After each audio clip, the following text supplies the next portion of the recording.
All right, ladies and gentlemen, it is Monday, August 9th. It is 11:06 a.m. here in San Diego, California. Oh, man, and this one's tough. This is a toughie because while my guest is a badass dude, he is skilled as hell. He's coming off of a great win, and he's clearly headed in the right direction. And you're going to be hearing his name a lot in the near future. My guest did put a little bit of a beat down on our boy Randy Costa. So we're going to talk things out. We're going to hash things out and see if we can come to a little bit of a friendship by the end of things today. Today, ladies and gentlemen, on In the Fight, surging, rising bantamweight contender in the UFC, Adrian Yanez. Adrian, brother, I appreciate you doing this. Thank you, dude. Man, thank you for having me on, man. That fight, man. You say I put a beating on him, man. He put a beating on me for the first 3.5 minutes. So, yeah, it was a fun one. It was one that I didn't want to show that what I had like toughness wise, but I got to show it, so it was pretty cool. So I think the fight is a good place to start.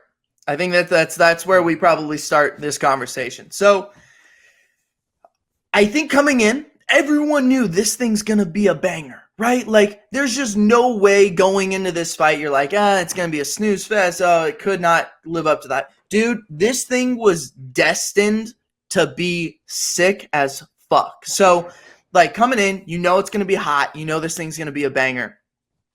But that opening 2 minutes, like, dude, Randy was just finding that jab. So let's start with the jab. Was that a timing thing or was that a distance thing in your opinion? It was a mixture of all of it, man. It was a mixture of all of it. Like, so it like a lot of people don't notice, they don't go back to watch Randy's like fights before, but I did the week of, and like when we first signed the contract, like honestly, I didn't expect him to come out boxing heavy the way he did, and he came out like, and he made me pretty much like made me not be able to move my head the way I wanted to at first, because he threw the jab, then he threw a head kick right after. Like starting off, like he's throwing jab high kicks, or 1-2 high kick and all that stuff. So man, a lot of people are saying like, man, how come you didn't move your head? It's like, oh shit, like if you didn't see what he was throwing at the beginning of the rounds, man, like you slip right into a kick and you're out. You turn into one of his highlights, as he has many of those before. He has a lot of like head kick knockouts, and honestly, like I know how hard he kicks, and I felt him like whenever they were coming off my arms. I was like, nah, he kicks hard. This will put me out if he lands it correctly. So that made me kind of stay a little bit more, like I couldn't move my head too much, because like, oh man, he's gonna catch me with the kick coming up, and he was searching for it.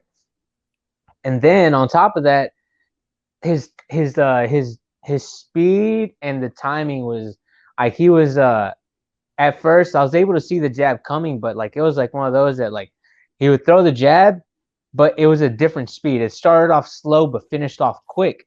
And that was like that was something that I was like, I didn't anticipate from him, because I'd never seen that in any of his fights.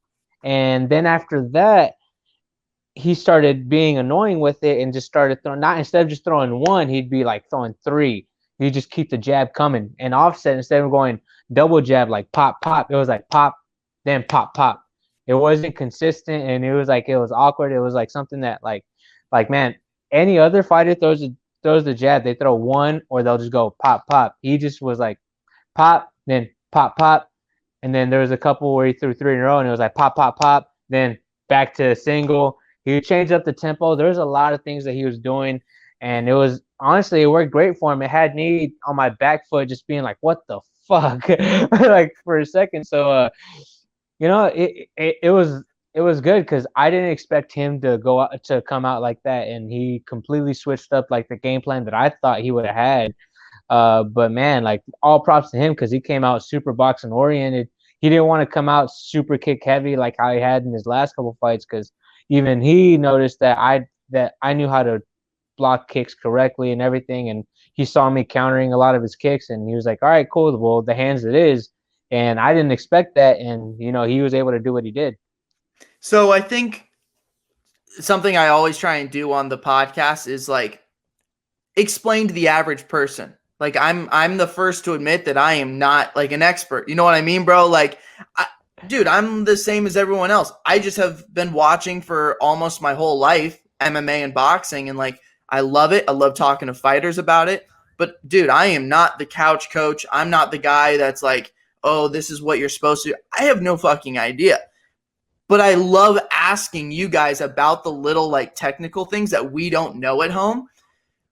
When you're watching a fight and you see a jab landing, you would assume there's like two things you can do. You can either like slip and move away from the jab, or you could like block or parry the jab. What was kind of your like thinking as he lands those first couple, or like the first minute, the first 2 minutes, like he's landing, the rhythm's a little weird, whatever it might be. You're talking about the speed is changing up.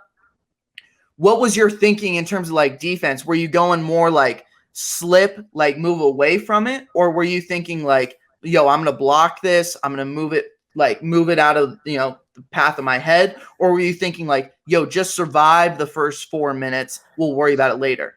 So everything was kind of firing off of my head at the time. Like it was like kind of like do this, do this, do this, do this, and then also too, it was like I have to put my ego in check because after like the first couple jabs, like I wanted to like throw something hard at him. I Mm-hmm, wanted to hit him mm-hmm. hard so I can kind of get so I can kind of get what's it called get the respect early to make them know like, hey, you keep throwing this, like I'm gonna do this and it's gonna hurt. And pretty much that's what I was trying to do. Kind of like letting my emotions get the best of me a little bit, but also it was kind of like a mixture of like all that was running through my head. Like I get jabbed and like jab, jab, jab, and then all of a sudden I'm getting punched in the face and I'm trying to move.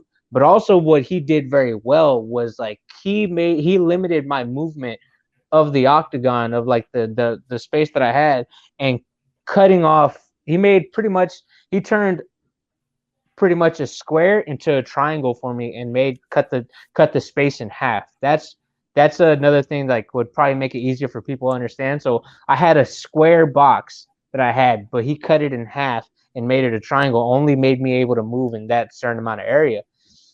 And from there on out, like I was like trying to move, and they were telling like even the commentary is like, man, like Yanez can't stay in front. I was like, well, I had nowhere to move because Randy was doing such a great job of cutting off the cage, doing all the right things, and he was throwing everything in combination. And it wasn't like, and it was one of those things where I could move my head, but it was just one of those that like you don't want to move your head into a kick and get knocked out.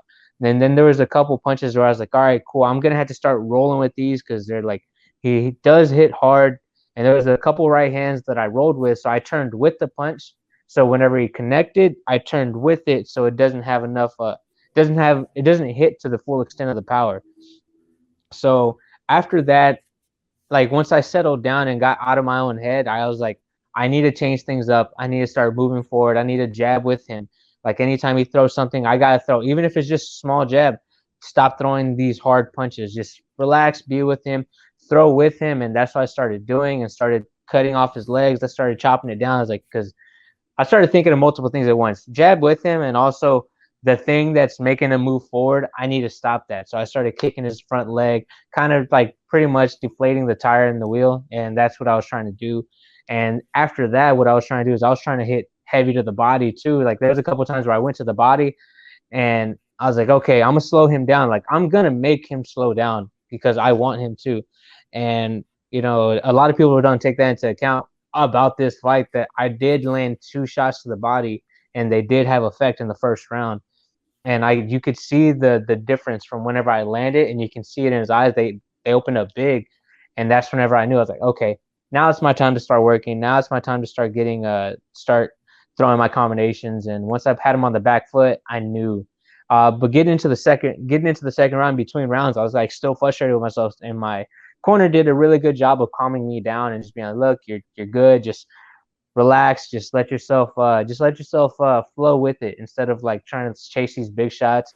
You got it at the end. You got the rhythm. Now just keep that pace up and keep chopping at his legs. Keep going to the body, and just keep walking him down. And pretty much that was just what the second round how it went, and was able to get the stoppage.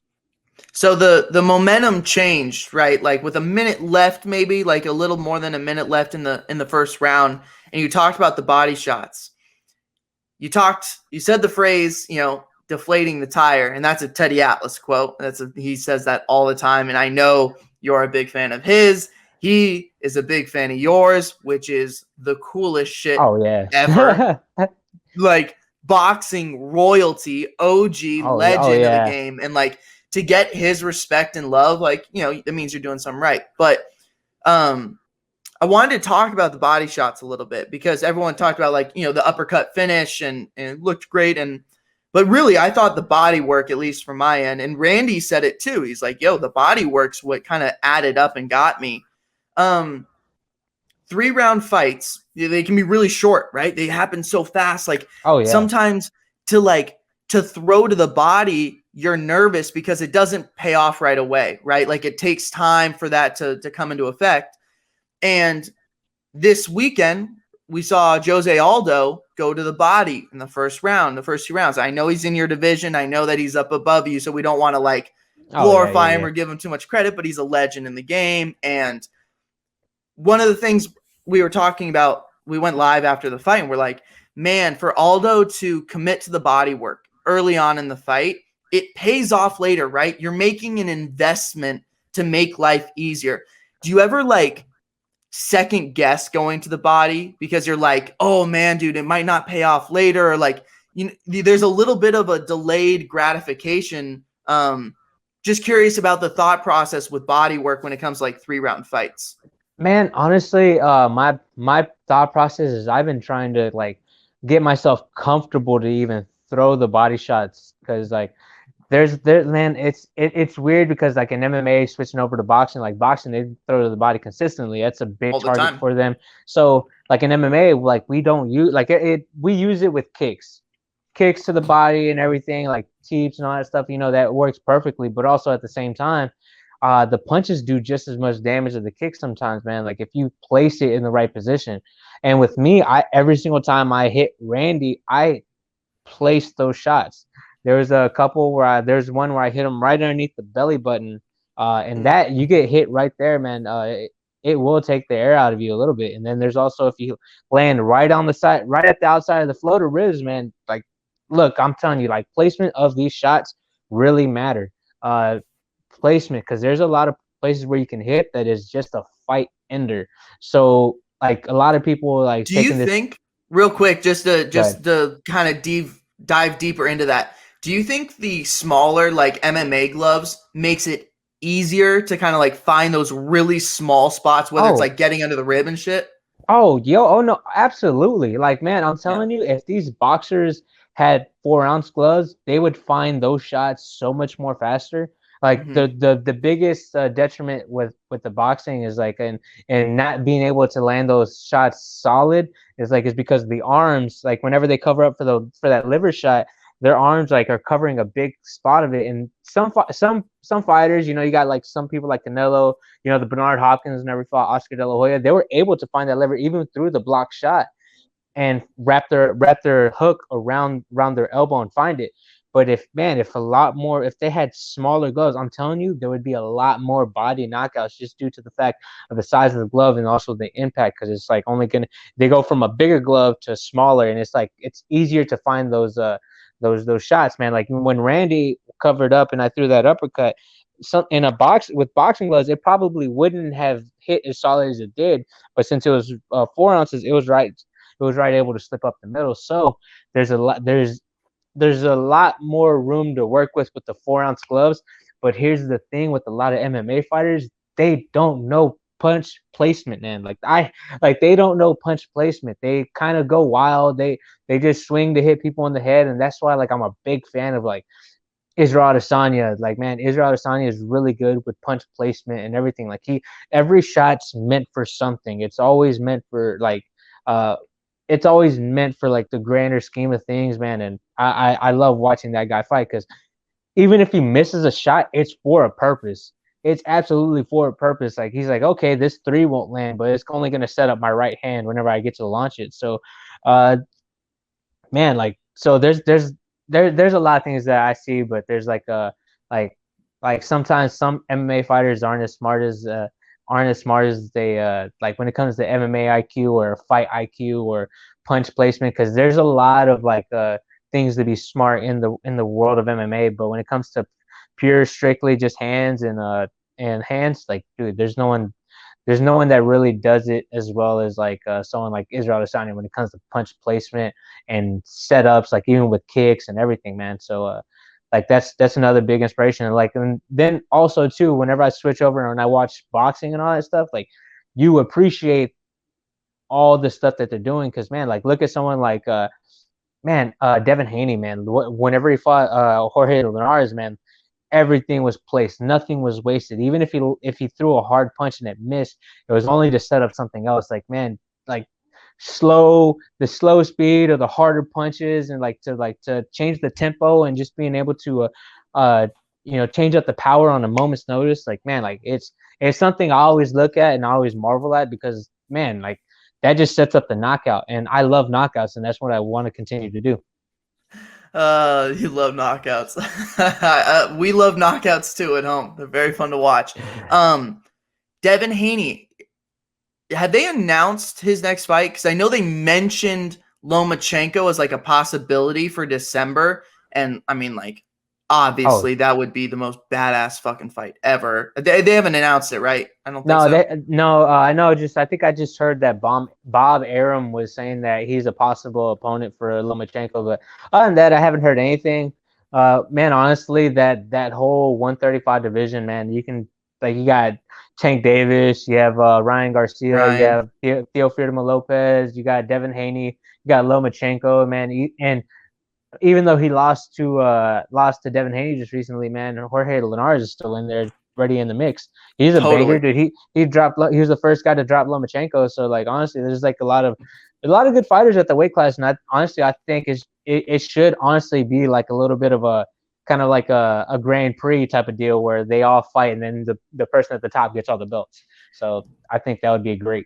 Would love it. I mean, that division. Well, what the other cool thing about it is it's so young, right? Like Oh it's yeah. literally like telling you the future of boxing right now, and just exciting and fun. And I literally feel like, dude, you could put any of them against each other. I don't even care what the matchups are. Just give me something. Like, dude, Oh, if you same. put those, That's if yeah. you put those 7 names or whatever we just said, and I had my sister just pick them out of a hat, I would be happy. Like literally Oh. nothing matters. Oh So, no, exactly the same here, man. Honestly, as long as all those guys fight each other, even if they lose, I to me, I don't think it loses any of their stock, because I think on any given day, any of those guys can lose to each other. Like mhm. I think if you make all of them fight each other twice, there's gonna be losses. There's gonna be losses. No one's gonna come out with the perfect record. Yep.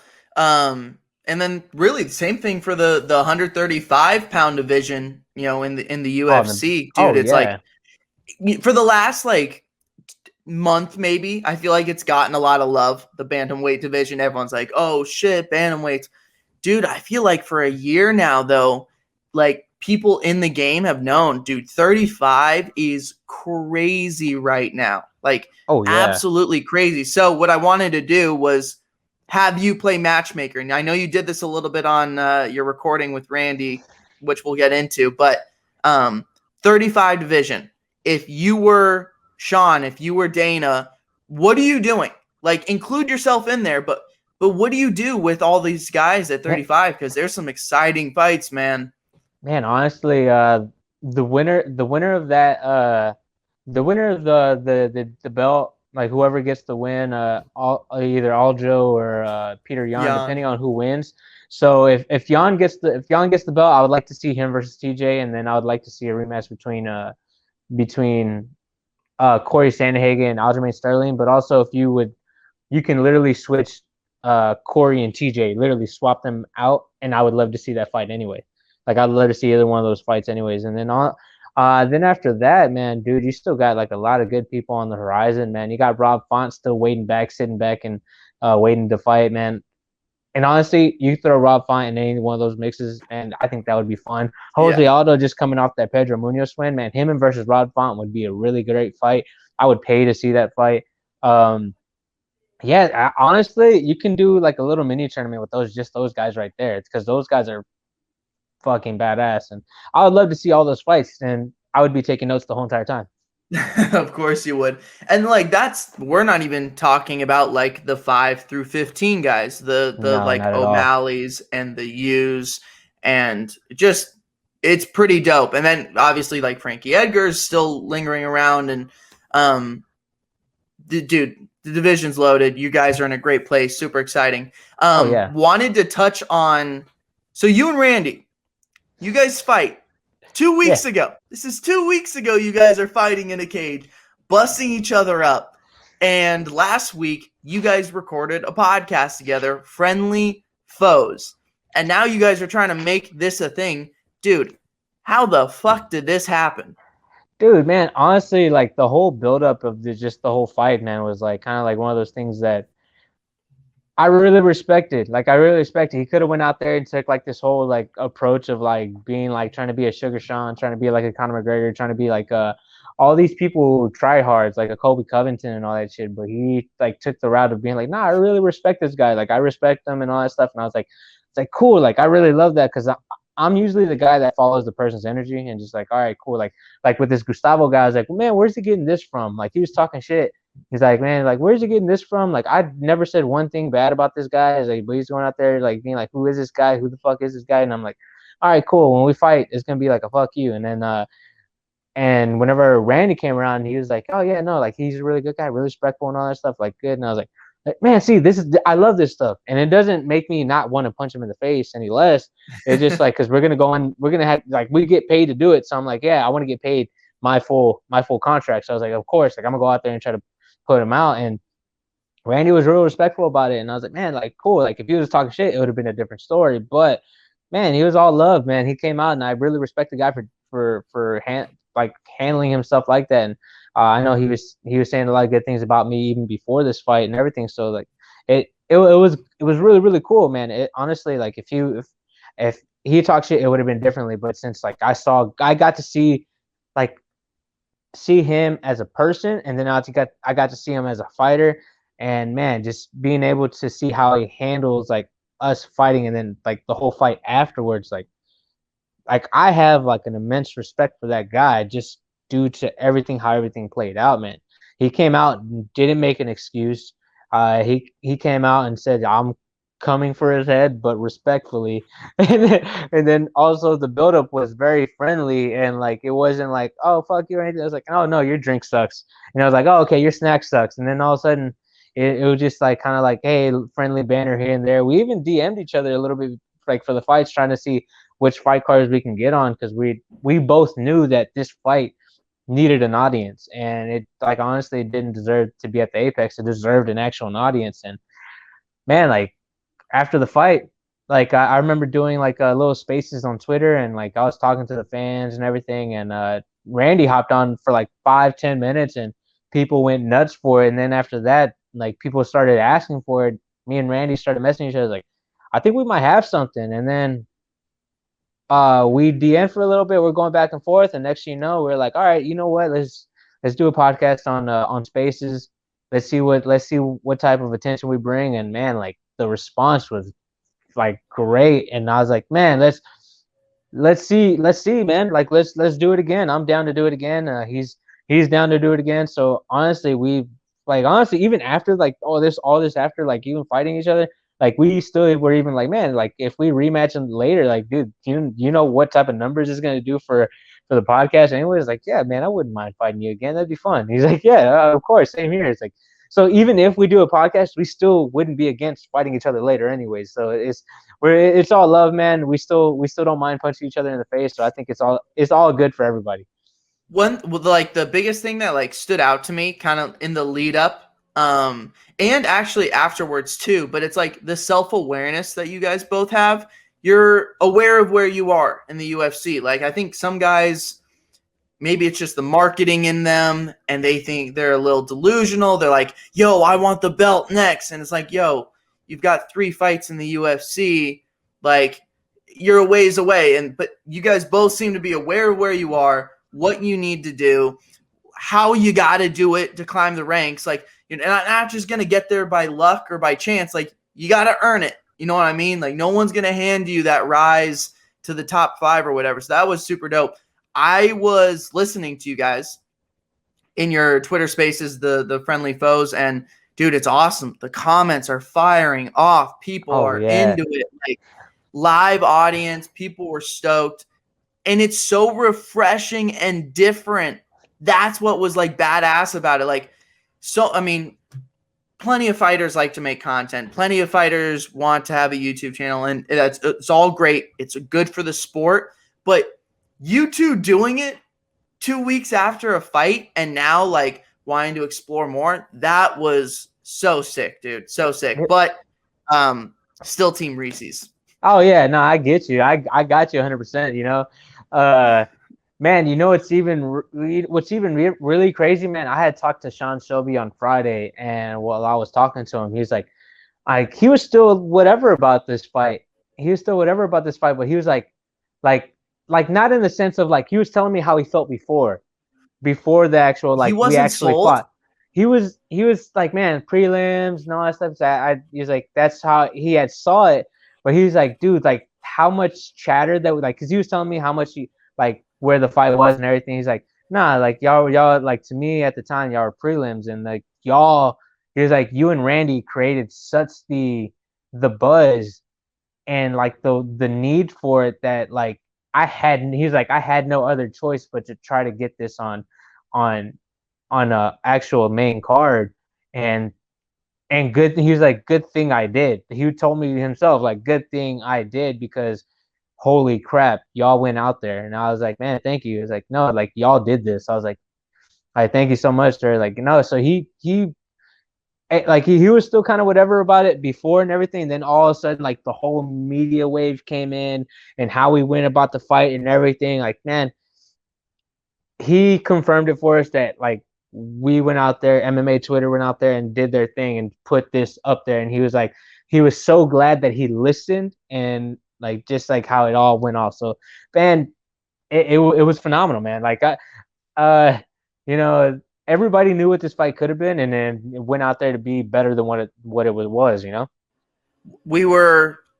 Randy and I were talking like maybe first week of May or something, or maybe not even last week of April, maybe. And we were like, yo, can we get this on the May 15th Houston card originally? You know what I mean? Like a few months back, oh, we're like, yeah. dude, this thing needs an audience. It's just going to be way too good. But you two are both just headed for superstardom, my guy. Like, you guys are on an incredible path. This is going to be so fun to watch. You guys are doing it for the right reasons. You're fun to watch. Like, you guys literally just check off all the boxes about like what makes a fan favorite, and it's genuine and it's really exciting to see, dude. I wanted to give you a chance, you know, that I appreciate the 28 minutes you've given me here, dude. A ton means a lot. Social media handles, what you want us to follow, where people can check you out, however people who are listening can help you out, let them know. Oh, yeah, man. I have a website, yanezmma.com. You can go buy some merch. You can go buy some merch on there, you know, help support a fighter. Hopefully I got some more stuff coming in pretty soon, so I'll be able to add a little bit more things. You can follow me on Twitter at Yanez MMA, on Instagram at Adrian Yanez 93. I do have a fan page on Facebook, but I would suggest to follow me for sure on Twitter and Instagram before there because I get you off a lot faster. But on Facebook, Adrian Yanez MMA. And honestly, after that, that's all I got, man. A big shout out to my coach, Saul Solis. If it wasn't for him, I wouldn't be in the position I am today. A big thanks to him, man, because if it wasn't for him, like I legitimately, like on my time hop a year ago, just flew into Vegas a year ago. And it's still kind of crazy to me that like all this has transpired within a year. And I'm still amazed. And if it wasn't for him, man, none of that would have been possible. So a big shout out, big thank you to him. You're headed down a great path, bro. I cannot wait to see you climb these ranks. It's going to be sick. The work's going to be brutal, but nothing you can't handle, bro. It's just going to be a blast to watch. Thank you, dude, for the time. I really appreciate it. Thank you, man. Y'all Take have care, a good brother. one.